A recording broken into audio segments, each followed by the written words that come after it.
A gente começa esta edição te contando que um homem foi rendido e teve o carro roubado por 4 assaltantes na 415 Norte. A vítima tinha acabado de estacionar quando foi abordada. Você vai acompanhar as imagens comigo? Olha só, nós vamos te mostrar. O homem estaciona e quando sai já é rendido pelo suspeito que aponta a arma e anuncia o assalto. Depois mais outro criminoso aparece, o terceiro e o quarto.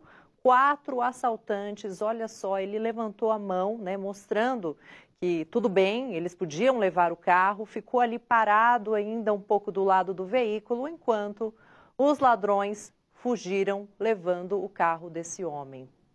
A gente já vai conversar ao vivo com a Vanessa Vitória, nossa repórter, que está... a gente tem essa outra imagem, né, que mostra em um outro ângulo. Olha só, um momento... Esse é outro caso que daqui a pouquinho a gente vai mostrar para vocês. A gente vai direto conversar com a Vanessa Vitória, que aparece aqui no telão para a gente, né, VV? Boa noite para você. Quais são as informações que nós temos a respeito desse caso que aconteceu na 415 Norte? Inclusive, esses 4 assaltantes, eles já foram apreendidos, VV? Oi, Larissa, boa noite para você, para todo mundo que está com a gente. Pelo menos começando aí com uma boa notícia, né?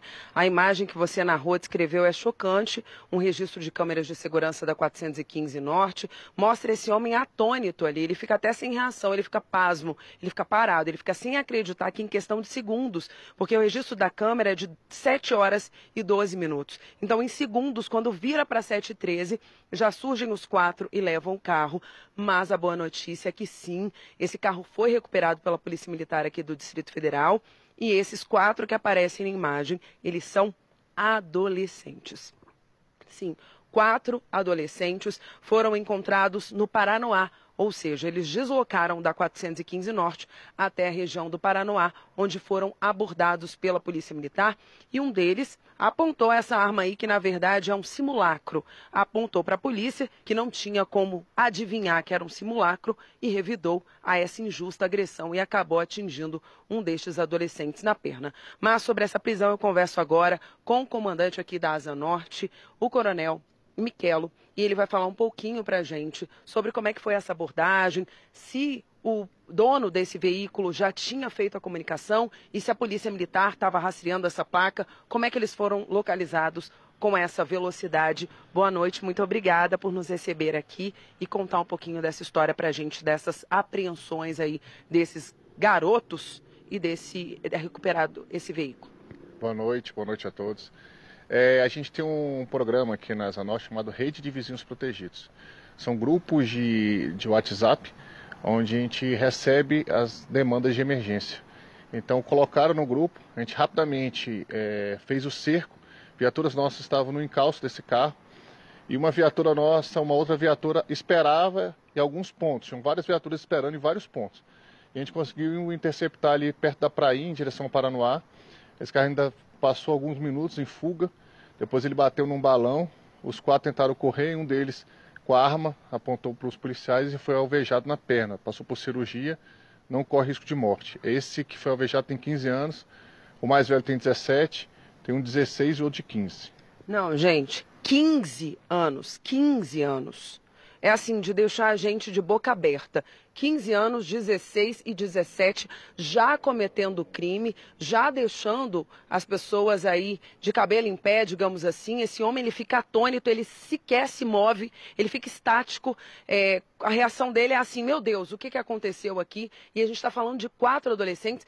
E aí o comandante traz um dado que um tem 15 anos de idade, devia estar estudando, devia estar se preparando para ser alguém na vida e está cometendo crime, colocando cidadão de bem ali num susto, porque não tinha como saber, né, que era uma arma de brinquedo. Mas se fosse de verdade também, provavelmente teriam coragem de usar, porque são audaciosos. São muito audaciosos, inclusive eles tinham sido detidos há um mês atrás pela PMDF, pelo meu batalhão aqui, o 3º Batalhão, aqui na Asa Norte, tentando fazer o mesmo crime. Estavam com outro simulacro. Recorrente, reincidentes, é uma situação que fica aí e que chama muita atenção porque agora eles foram apreendidos, mas provavelmente também até pela idade que eles têm, já vão estar de volta. Infelizmente, se fosse pelas prisões e apreensões da PM, já teríamos resolvido 90% da situação da violência aqui no Brasil, né? Não só aqui no DF. Mas, infelizmente, esses criminosos, eles têm dezenas de passagens. Está acostumado a prender. Acabamos de prender um agora no setor comercial, setor hoteleiro norte, estava furtando interior de veículo, 20 passagens. É o mesmo que vem furtando em vários locais. Então, assim, a polícia militar ela tem que refazer o trabalho dela. Com o menor ainda é pior. Então, nesse caso, ainda é pior.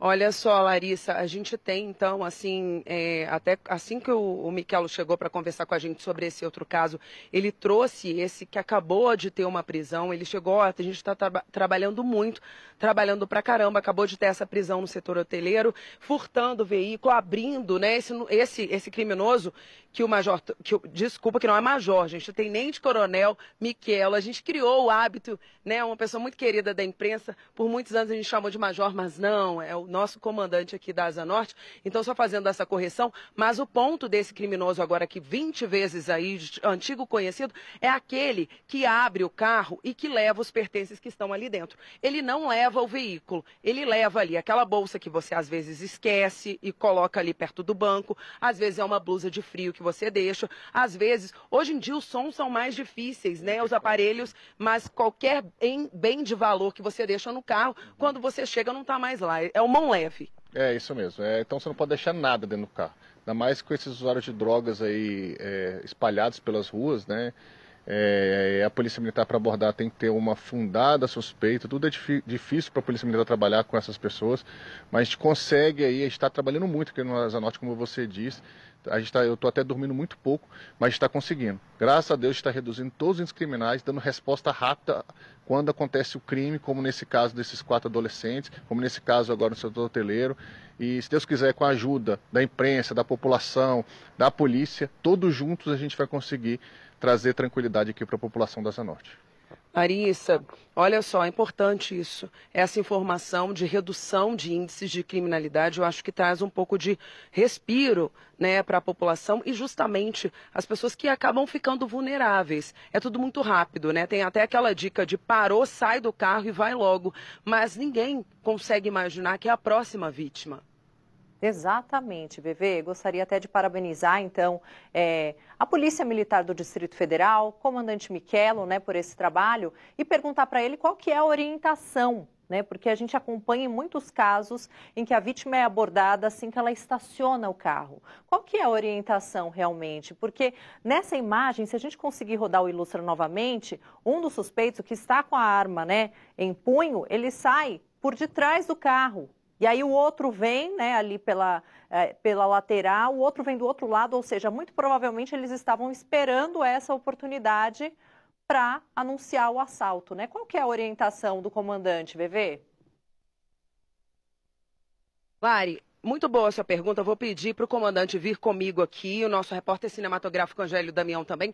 A gente não está na 415, mas a gente está numa quadra residencial da Asa Norte, que tem uma característica muito semelhante a esse circuito que a gente exibiu, que foi a recuperação do veículo, mas essa ação dos adolescentes. Então, por exemplo, aqui eu vou pedir para ele responder sua pergunta, mas antes eu vou mostrar aqui, a gente tem o pilotis de um prédio, a gente sabe que ali também o primeiro, ele sai de trás de uma coluna e se aproxima desse motorista que acabou de sair do veículo. A gente vê que outros 2 também vêm por esse lado, mas a gente tem um outro que vem do outro lado da rua. Então eu queria, por favor, comandante, acabei de chegar com esse carro, esse é meu veículo, acabei de estacionar.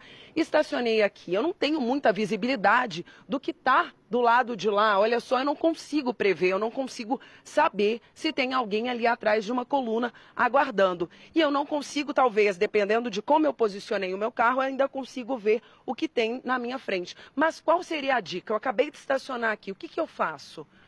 Em locais onde não tem uma vigilância, como porteiros, né, como é o caso das 400, a gente aconselha você a chegar sempre, dar uma olhada, não estacionar o carro de imediato, dar uma passada pela quadra onde você vai estacionar. Quem mora em casa também, a mesma dica, Lago Sul, Lago Norte, Guará e outros lugares, passa com o carro, dá uma observada, viu alguém de atitude suspeita, chama a polícia militar e não para o carro. A mesma coisa na hora de sair, viu que tem gente suspeita ao redor ali, em atitude suspeita, não entra no carro. Então, a dica é essa. Nessa situação aí mesmo, não ficar dentro do carro também mexendo no celular, mexendo em revista, ouvindo som, porque esse é o momento que os criminosos abordam. Olha só, Larissa, então vamos reforçar aqui, só para a gente andar um pouquinho na quadra, entender? É um hábito que eu tenho, eu particularmente moro em casa e eu tento fazer uma volta, dar uma olhadinha. Então, por exemplo, chegou numa quadra como essa, querendo ou não, né, comandante, está escuro. Assim, tem a iluminação ali do prédio e tal, mas não está tão claro assim. Então, você chegou num estacionamento como esse, a orientação do comandante chegou, ao invés de você vir, por exemplo, viu que tem essa vaga já do lado da árvore aqui, apesar que ela é de idosos, mas enfim, que essa vaga está livre, ao invés de você chegar e já colocar seu carro logo, não faz isso, a orientação do comandante faz a volta ali, né, comandante, desce mais um pouquinho, volta, sobe, dá uma olhada, porque pelo menos daqui aumenta um pouco. Até pedir para o nosso repórter cinematográfico Angélico Damião mostrar. Olha a diferença que faz quando você anda um pouquinho, Larissa. Olha aqui, você já consegue pelo menos ter uma visão do outro lado do bloco, o que tem ali, então aumenta o seu campo de visão. E isso talvez dificulte a ação do criminoso que está à espreita, esperando realmente uma pessoa desatenta, né, comandante? Eu vou agradecer muito a sua participação. A gente também teve um caso de um veículo que foi recuperado recentemente, lá na 405, também de um embaixador do Panamá que estava em visita aqui ao Brasil, que agradeceu à Polícia Militar do Distrito Federal, ao comandante também, a questão da recuperação rápida desse carro. Graças a Deus ele não levou um susto, mas quando chegou o carro não estava mais parado no lugar que ele deixou. E olha que ele só foi rapidinho na farmácia. Tem que estar atento a tudo. VV, gostaria de agradecer demais pelas informações e também agradecer ao comandante Miquelo pelas orientações. Obrigada demais. Qualquer novidade, a gente volta a se falar. Essas dicas preciosas de você não ficar no carro, ali ó, no celular, distraído, porque é nesse momento que o criminoso, que está mal intencionado, está só esperando a oportunidade, é nesse momento que ele vai agir, tá? A gente muda de assunto e fala agora de um casal de golpistas que foi preso depois de fazer compras de luxo usando cartões falsos em um shopping aqui do DF. Os suspeitos foram encontrados pela polícia no Eixão Sul,